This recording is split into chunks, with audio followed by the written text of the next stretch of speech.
Hi, I'm Max Keiser. This is the Keiser Report. You can see from the scene behind me that I am in New York City. Not far from me is the legendary Madison Square Garden, home of many heavyweight bouts in the past. And we're here in New York to witness another heavyweight bout. The New York dollar versus the rest of the world. Or I should say the American dollar. And so far, it looks like the dollar in round 15 of its post-World War II epic bout with the rest of the world is about to go down. Stacy Herbert down in the newsroom. Talk to me. Hello, Max. Yes, the dollar is in the news. In fact, it's in my very first headline here. IMF's Lagarde says U.S. dollar may lose privilege amid debt limit crisis. So this is the new International Monetary Fund Managing Director, Christine Lagarde. Let's just cut to the clip here where she's interviewed on PBS NewsHour. The global economy is clearly highly dependent on the U.S. economy because the U.S. economy is the first in the world, and it's a major power in many respects. So to have the lead economy uncertain about its debt ceiling is quite worrisome. And if you were to take it further, clearly there would be consequences in the rest of the world, not just in the United States. For example, the dollar has always enjoyed what Giscard d'Estaing, the former French president many years ago, called the exorbitant privilege of the dollar, because it was the currency, the reserve currency that most central banks had. Well, clearly, if there was a dent in this exorbitant privilege and the confidence that most people have towards the dollar, it would probably entail a decline of the dollar relative to other currencies, and probably doubts in the mind of those people who reserve currencies as to whether the dollar is effectively the ultimate and prime currency of reserve. Yeah, Stacy, exorbitant privilege, which is a nice way to say rent-seeking by the U.S. dollar being the world's reserve currency. The United States gets an extraordinary play on the global economy. And this has insulated Americans from price hikes in food and energy in a way that 99.9% of Americans don't understand, but they will understand soon. Because even though the U.S. is experiencing a recession, a slowdown, they haven't seen nothing yet. Because once the dollar truly collapses, price of gas will quadruple, price of food will skyrocket, and then we're really going to see what the American economy is all about. A third world pig dressed up with a lot of lipstick and phony accounting tricks. Well, Max, but in a way, I think it's kind of like the oil curse, the having this exorbitant privilege of the U.S. dollar, in that the government really doesn't need the population because they can just print money. They truly can, unlike any European country, where in Europe you have to work for a living. You actually have to produce wealth in order to maintain your standard of living or to increase your wealth. You have to actually produce it. In America, they can just print it, and therefore the population itself is not needed. Yeah, let me emphasize the point that you're making, because it's a point you've made before, and it's an excellent point. In the oil-rich countries, they do not need their population, so they abandon them, and you see that huge wealth and income gap. In America, because of this exorbitant privilege, American policymakers do not need their population. They don't need a middle class. They just print money for Wall Street. Wall Street speculates. When they make a mistake, they go to Washington, they print more money, and of course Washington imposes austerity measures which have been invisible to most Americans because of this world reserve currency status the U.S. dollar enjoys, which it is about to lose.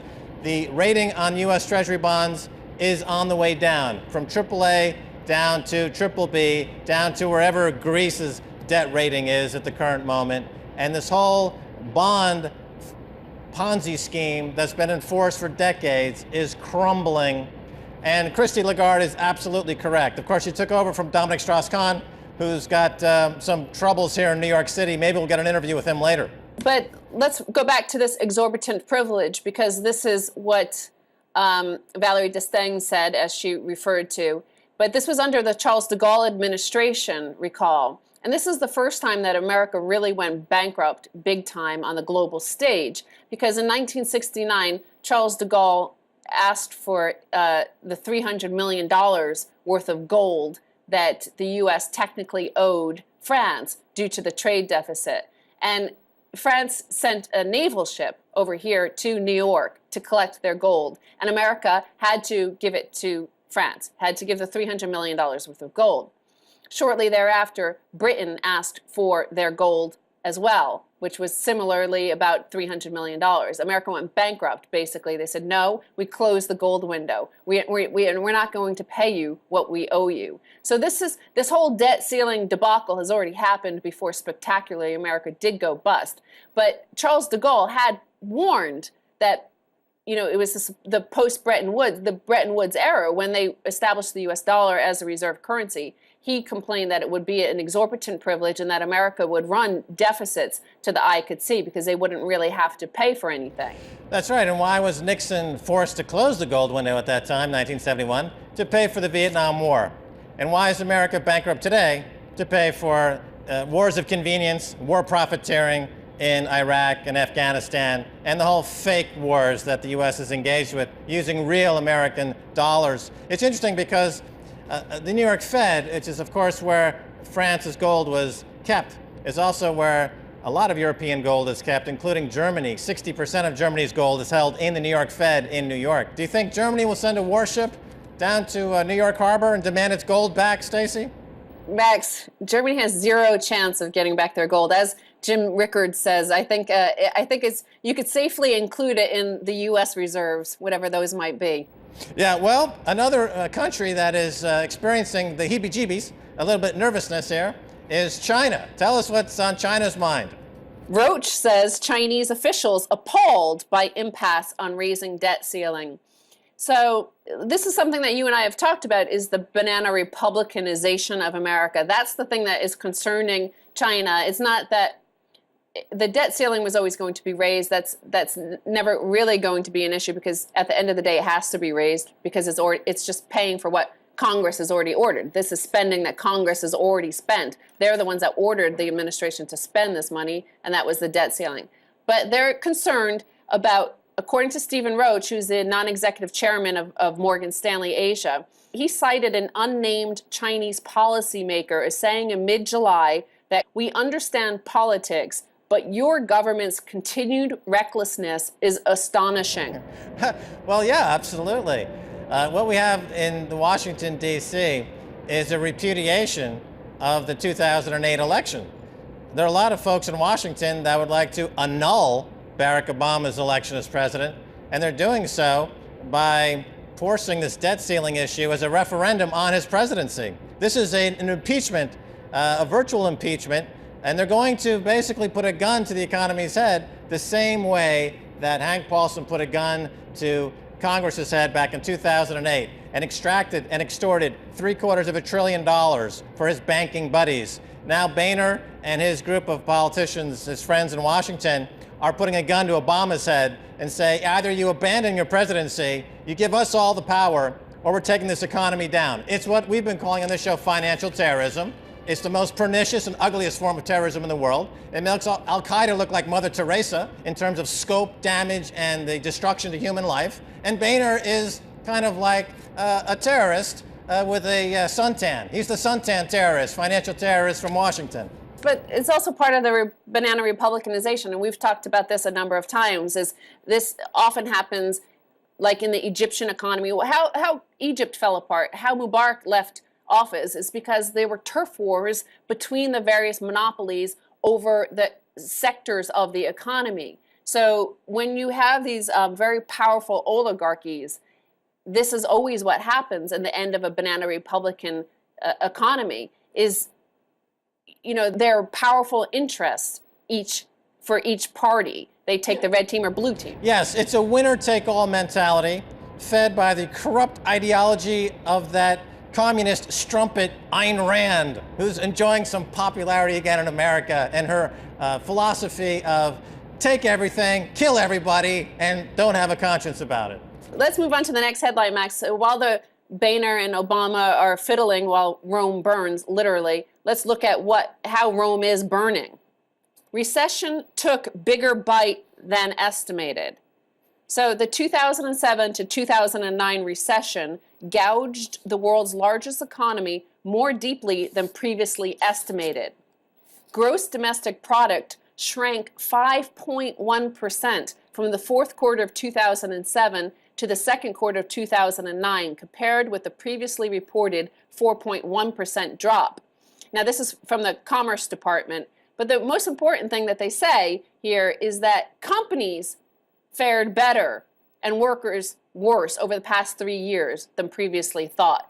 Before tax corporate profits adjusted for the value of inventories and capital depreciation were revised up by $264.9 billion over the period, led by improved earnings at financial institutions, Max. So from 2007 to 2009, the Commerce Department is saying that the corporate profits at banks actually went up. Yes, well, corporations rely more and more on their dealings with Wall Street and their dealings in derivatives, which are extraordinarily profitable. And when you get the government to give these corporations trillions, now we know that they gave away $13 trillion to American banks and foreign banks. It's not hard to make money. Even a rhesus monkey could make $1 billion if you give them $1 billion in free coupons. And if they make a mistake, you give them another $1 billion. It's surprising they didn't make more money. Meanwhile, the jobless rate has continued to go higher. The wages have continued to deteriorate. Anyone who's actually working for a living would never say that there's been anything like a recovery from the crash of 2008. And now they're saying, yeah, you know what? There really was a worse crash than we were saying. And by the way, going forward, it's going to be worse than we can ever imagine. So again, it's up to the people when the social contract is broken to revolt. You know, I think people would be surprised at these statistics that came out from the Commerce Department. They were released, of course, during the kabuki theater of the debt ceiling kabuki. So most people didn't see this. But the fact is that every American will know that the crisis is a banking crisis. So you would think during a banking crisis that their profits would go down. But in fact, they went up, and they performed better during this crisis than any American who is now being asked to pay for this, but also being asked to pay through the exorbitant privilege that they're about to lose, and they just have no idea what is going to happen once they lose the exorbitant privilege of the US dollar as a reserve currency. Yeah, and once again, Barack Obama, when he came into office, because he didn't throw Geithner out, Larry Summers, Ben Bernanke, he's paying the price for allowing the financial terrorists to run his campaign and run this country. Now he's being marginalized. The IMF is running the show. Barack Obama has become a non-entity. All right, Stacy Herbert from the newsroom. Thanks so much for being on the Keiser Report. Thank you, Max. Don't go away. Much more coming your way. Stay right there.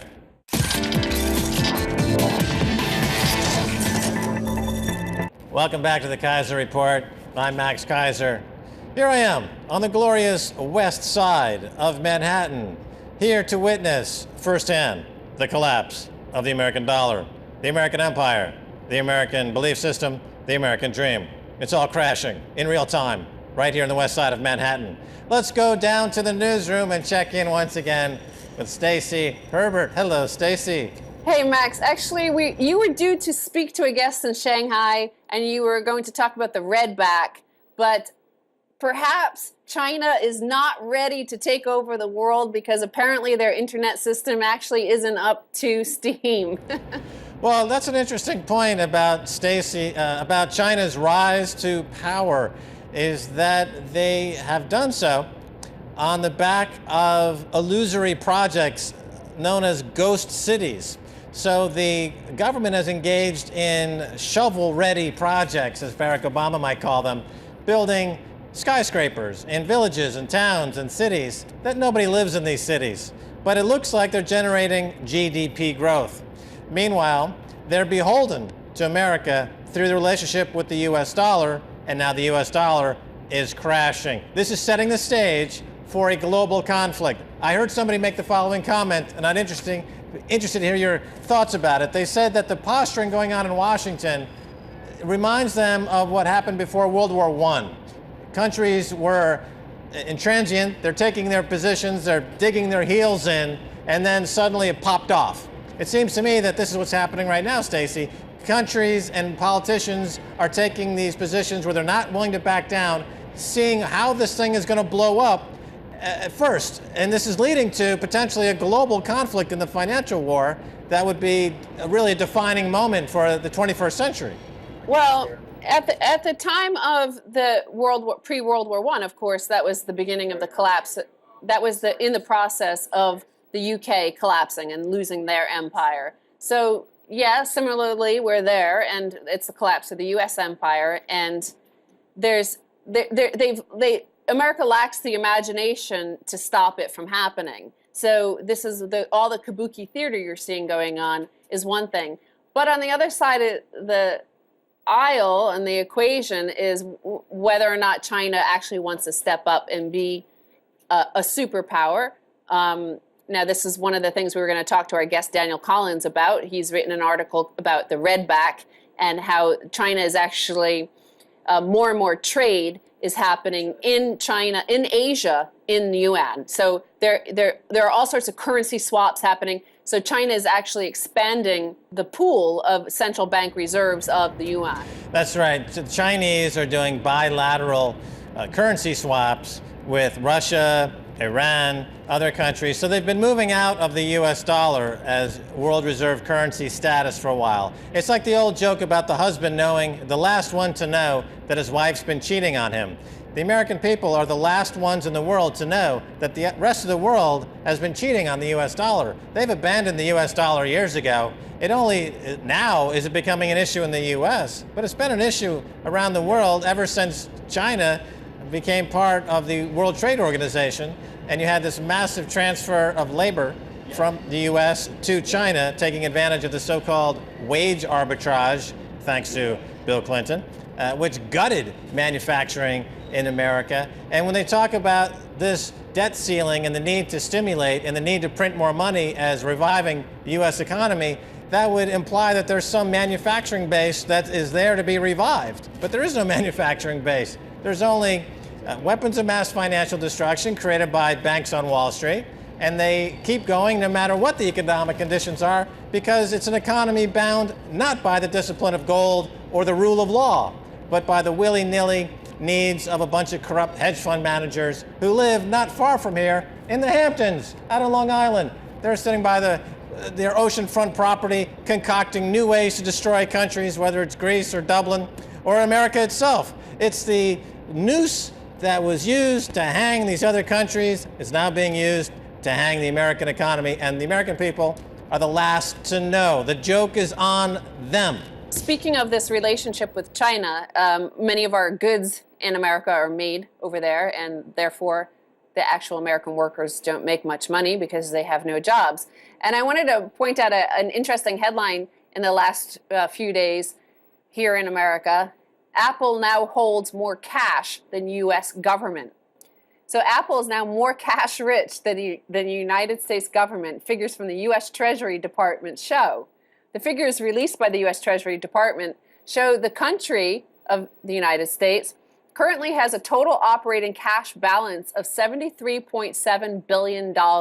This compares with Apple's $76.4 billion of cash reserves, which it has built up during a phenomenal half-decade of strong sales. Of course, most of their goods are, well, they're designed and innovated in the United States, but they're all manufactured in China. Yes, this brings up a number of interesting points, Stacy. First of all, 50% of all of Apple's manufacturing capacity could be in the United States. So instead of having 70 or 80 billion in cash, they might only have 10 or 20 billion in cash. By law, under the SEC, a company's not even allowed to have that much cash without paying a dividend. So they're actually breaking the law on that front. Second of all, this is actual cash on Apple's balance sheet. It's not the money, so-called, that's on the American government's balance sheet, which is actually not hard, cold cash. It's a low-grade debt, which is still debt-based, which is not actual cash. The funny thing is that if Apple were to transform itself to a bank like JP Morgan, they could leverage that 80 billion 10 times over quite easily and be an $800 billion balance sheet. it would be almost $1 trillion balance sheet on top of a company that's generating many hundreds of billions of dollars in sales. But they keep that cash on their balance sheet. Not sure exactly what Steve Jobs' strategy is there, other than to weather some downturn. But the hard, cold bottom line fact is that if he brought those jobs back to America, he'd have less cash, he'd have more jobs in America, and presumably more people in America able to buy Apple products. You know, most of Apple's sales are now outside of America because people in America can't afford to buy Apple products because Steve Jobs moved all the jobs overseas. Speaking of Apple having more money than the U.S. government on their books, I think a good idea for America, how they could get out of their debt situation and keep their liquidity flowing to keep the government operating, has emerged from Spain. Spanish bank fields Ronaldo as collateral. So Cristiano Ronaldo, the most expensive footballer in history, has joined the European Central Bank on a free transfer. Sources say the authorities want this help on the sovereign debt crisis by kicking the can further down the road. So he's joking, of course, but what is it, actually, Ronaldo could feasibly become the ECB property after he was pledged as collateral for emergency liquidity support by Spain's struggling savings bank, Bankia. Because in 2009, one of the Spanish banks that has since become Bankia lent Real Madrid 76.5 million euros to pay the transfer fees for Ronaldo. Now, because of the liquidity crisis, it has emerged that Bankia has put up the loan as collateral with the ECB in return for vital funding. Well, these football players have become the new godheads in an economy that worships the collateralization of human flesh in much the same ways we saw 150 years ago in the slave trade. You know, the collateral of slaves drove the triangular trade 150 years ago between the sugar-producing states, the plantations in America, and other points on the map of the globe during the British Empire, as you mentioned previously. And slavery is coming back as a viable business model. What do you think is going to happen to these people in America when they don't have any jobs? They're going to be picking cotton in a new slave market, white cotton-picking slaves down there in Tennessee, in the south of America. Ronaldo is rated AAA by Moody's. Moody's at the moment is seeking to downgrade America. We're talking about big time. Like, forget about the slaves, Max. They don't matter. I'm talking about the big time game here. And so Moody's has rated Ronaldo AAA, which judged the £80 million Real Madrid paid Manchester United for Ronaldo as safe as U.S. government debt. So right now, Ronaldo is the loan on him is as safe as the U.S. government debt, which it could actually be safer very soon. Yeah, well, it says something about how the economy has now gotten to the point where rating agencies are passing judgments on soccer players or football players, as we say in Europe, but they're unable to give a structural critique in any meaningful way for an entire country like Spain. Without actually glomming onto a degrading situation, piling on, and actually making situations much worse. Let me ask you this, by giving Ronaldo a AAA rating and by offering him as collateral to buttress the Spanish economy, is this in fact a net positive for bond markets around the world, or is it just basically the rating agencies laughing at the banks and the people once again and giddy with their imperial power? Here is the consolidation of wealth and power in the hands of a few. We're emerging into global oligarchy and a global elite. Apple has more money than the U.S. government. Ronaldo could soon have a higher credit rating than the U.S. government. This is what we have when we have concentration of wealth and power. These people are mightier than any government on earth. Wow, I'd like to, I got to start working on my football game. Obviously. I mean, I used to play ice hockey. I used to come to the Rangers game right here at the Madison Square Garden back in the 70s. I saw the Boston Bruins won the Stanley Cup in the 70s. I was right there in the Garden. Now, where's Bobby Orr? If Ronaldo's worth a AAA credit, Bobby Orr must be worth his weight in platinum, gold-encrusted, precious beyond belief. Let's end on one positive note, because if the U.S. is downgraded and they have to pay more interest, there is, for the savers, for the retirees, they will be earning more on their treasury bills than they currently are, because right now the retirees in America, and we've spoken to some while we've been here, have been decimated. Their incomes have collapsed by almost 100%. That's right. The grandmothers and grandfathers in America are rooting for a collapse because they want the interest rates to go back to 5 and 6% before this jihadi bankers took over, so they can once again have some kind of standard of living. That's absolutely right. The grandmas are out there rooting for a collapse in the U.S. government market. Stacy Herbert, I think we've run out of time. So thanks for being on this extended version. Thank you, Max. I was a good stand-in for a Chinese economist. Excellent. And that's going to do it for this edition of the Keiser Report with me, Max Keiser. I want to thank Stacy Herbert. If you want to send me an email, please do so at keiserreport@rttv.ru. Until next time, this is Max Keiser saying bye, y'all.